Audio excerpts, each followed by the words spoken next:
حالانکہ اللہ کو پسند یہ ہے کہ بندہ دنیا میں سادہ زندگی گزارے، جو ملے اس پر قناعت کرے، زیادہ کی ہوس نہ کرے، کیونکہ جنت کی نعمتیں ہیں نا۔ لیکن آج تو ریس لگی ہوئی ہے، اس نے گاڑی لی تو میں نے لینی، اس نے موبائل لیا میں نے اس سے اچھا لینا، اس نے گھر بنایا مجھے اس سے اچھا بنانا ہے، اور نہیں ہے تو دنیا میں اللہ کی رضا کے لیے سادگی اختیار کرنا، دنیا میں اللہ کی رضا کے لیے خواہشات نفسی کو روکنا،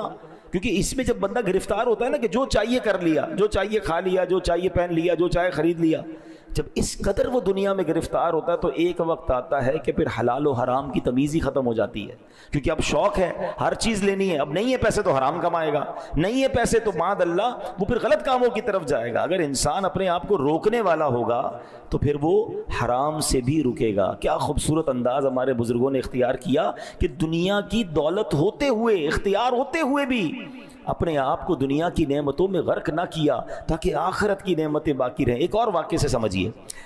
حضرت عمر فاروق رضی اللہ عنہ ایک بار شام گئے، ملک شام، آپ امیر المومنین تھے، آپ کے لیے بہت لذیذ کھانا تیار کیا گیا، ایسا لذیذ، اتنا جس کو کہنا لگژری کھانا، آپ نے کبھی دیکھا ہی نہیں تھا ایسا پہلے۔ تو حضرت عمر نے فرمایا ھذا لنا فما لفقراء المسلمین الذین ماتوا وهم لا یشبعون من خبز الشعیر، یہ کھانا ہمارے لیے ہے تو ان محتاج مسلمانوں کے لیے کیا تھا کہ جو اس حال میں فوت ہوئے کہ انہیں جو کی روٹی بھی پیٹ بھر کے نہیں کھائی۔ تو آپ کو حضرت خالد بن ولید نے جواب دیا لہم الجنہ، ان کے لیے جنت ہے، وہ تو کم کھایا انہوں نے، دنیا کو اتنا ان کو نعمت ہی نہیں ملی، صبر کر کے چلے گئے، ان کے لیے جنت ہے۔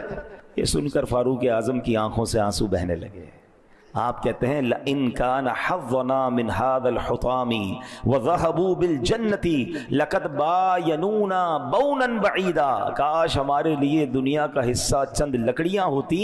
وہ محتاج مسلمان اپنے حصے میں جنت لے گئے، ہم میں اور ان میں بہت فرق ہے۔